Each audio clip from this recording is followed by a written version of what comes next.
Hi, my name is Alan from Alan We Property. Welcome back to my YouTube channel. In today's video, I'm going to talk about the Forward Singapore exercise and how it will affect the property market in the years to come.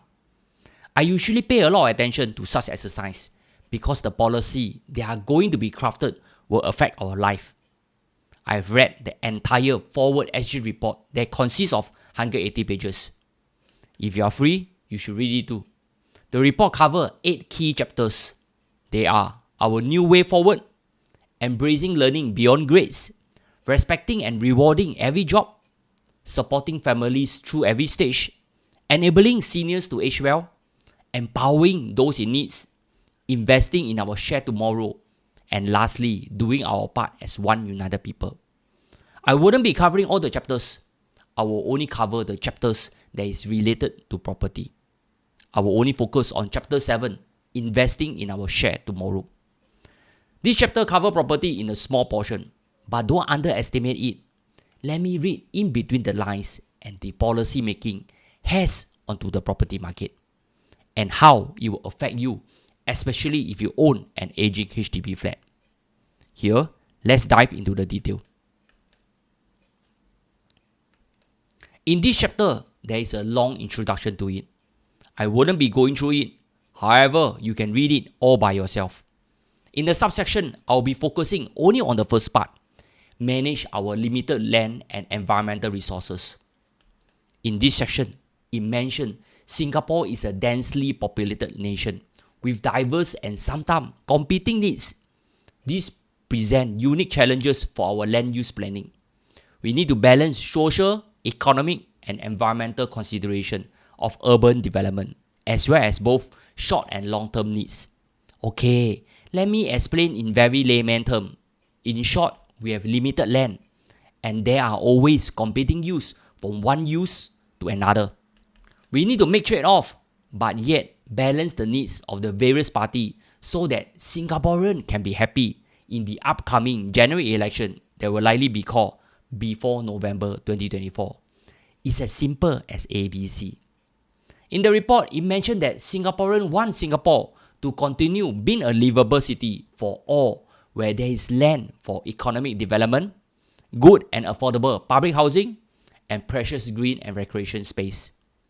To achieve this, we must continually relook our land use planning and refresh our use of space as needs change, no matter how challenging this may be. On this respect, it coincides with the Draft Master Plan 2025 public engagement by URA. URA want to hear your thoughts, concerns and ideas to develop the master plan, which will reflect the needs and aspirations of Singaporeans. Over the next 2 years, you are invited to share your ideas and perspective on land use plans ranging from national initiative to key projects in and around your neighborhood. You can read more from URA website. Attend some of their engagement activities or just visit the Singapore City Gallery at URA Centre along Maxwell Road. Entry to the exhibition is free. Some of the plans include developing more homes and recreation facilities around Pearl Hill. This is a city location. Firstly, this government is so generous to incorporate both public flats and private condo in this area, instead of selling the land to private developers to build only condominiums. I think this is inclusive at the highest level. In other countries, you can wait long for the government to build public flats in the city for you. Not only that, URA are studying the possibility of offering a mix of housing choice at the Bukit Timah Turf City that will include both public and private housing to meet different aspirations and preferences. Seriously, I don't mind too. Next time, if my friend asks me where I stay, I can proudly tell them I stay in D10 HDB flats. In addition, more housing options will be made available in both the former Keppel Golf Course and Mount Pleasant. Both of these sites are prime central location. This site will comprise a mixture of HDB and private flats. Marina Bay will also be developed in phases. URA has already released land parcels for sale. This will slowly rejuvenate this part of the city. Here, Let's come back to the second part of the report. Let me read out the content. It stated that the philosophy of land rejuvenation anchors Singapore leasehold framework. State land is sold on leases, such as 99 years lease for residential property, so that we can recycle our limited land resources for future needs. This means our Zhenghu sell land based on 99 years for both HDB and private housing. When the lease is going to be up, they will take back the land either through compulsory acquisition or let the lease end by itself. The report further elaborates that as housing estates grow older and leases near expiry, the leasehold framework provides a timely opportunity to renew and rejuvenate our HDB towns so that we can start planning ahead for our future housing needs. Let's come back to the exciting part. The Voluntary Early Redevelopment Scheme, or VERS, which was announced at the National Day Rally in 2018, will be a key initiative to recycle and refresh our land use for future generations. Through the scheme, the government will offer to buy back older flats. If residents vote in support of the offer, the government will be able to redevelop the precinct. I assume most of you are familiar with SERS, or Selective En Bloc Redevelopment Scheme. If you are not, you can refer to my previous video here on SER. SER is government compulsory acquire your flat. Our government come and find you. Whether you like it or not, they will gazette it under Section 16 of the Land Acquisition Act and paste a big notice right in front of your door. This means you tio toto already, better than tio tao pio. You will be given a replacement property to choose from, plus relocation benefits. However, VERS is different. As the name says, or Voluntary Early Redevelopment Scheme. This means you come and find our government, not they come and find you. It's like en bloc happening in the private market. A certain percentage of consensus from all owners must be achieved first before a VER can take place. This is very similar to the Home Improvement Program, or HIP. The HIP will only proceed if at least 75% have voted in favor of it.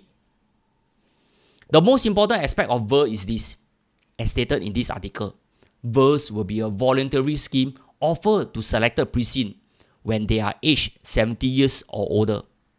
For those still hoping for SERS, hold your houses. There will only be a few more SERS projects to come, as many sites with high redevelopment potential have already been announced. This means if you are currently staying in an old HDB resale flat, don't assume you will be SERS. Your lease will continue to be shorter with each year until it hit the 70 years old mark before your flat will be offered VER. If you are offered VER, the benefits and terms offered will be less generous than SERS as mentioned in this article. The exact details are not out yet. The government are carefully reviewing the details arrangement for VERS. For residents affected by VERS, HDB will provide sufficient rehousing options to meet varying needs and budget and ensure that they are well taken care of. Here, some of the oldest flats in Singapore are built in the 1960s. This means they are about 60 years old now. In the next decade, they will be 70 years old. They will become the pioneer batch of VERS flats. Anyway, as I look at the draft master plan for Pearl Hill, I just wonder will the old HDB flats along Jinsui Road be classified as SER or VER? Seriously, nobody knows. Only HDB's SER department will know. As I finished reading the report, there are three things that came to my mind. Firstly, there is a strong focus for more BTO flats in good location. More housing options for both singles and seniors. This brings me back to a question I always have. With so much choices to choose from, I'm very sure part of the demand will be soaked away from the resale market. Going forward, who will be buying those HDB flats? Can the resale market hold its value in the years to come? At the same time, when prime flats in choice location hit their MOP in the next 15 years, how will it affect the private property market? Will it soak away the demand or accelerate its growth?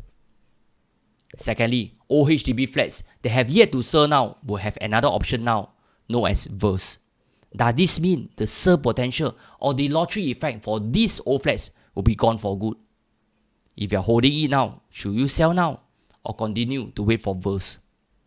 Thirdly, So much discussion on land rejuvenation for 99 years leasehold property. Does this mean freehold land will be more valuable than ever before? Here, I've come to the end of the video. As usual, I hope you enjoy it, and please help me to like, share and subscribe to my YouTube channel if you have not done so. See you soon.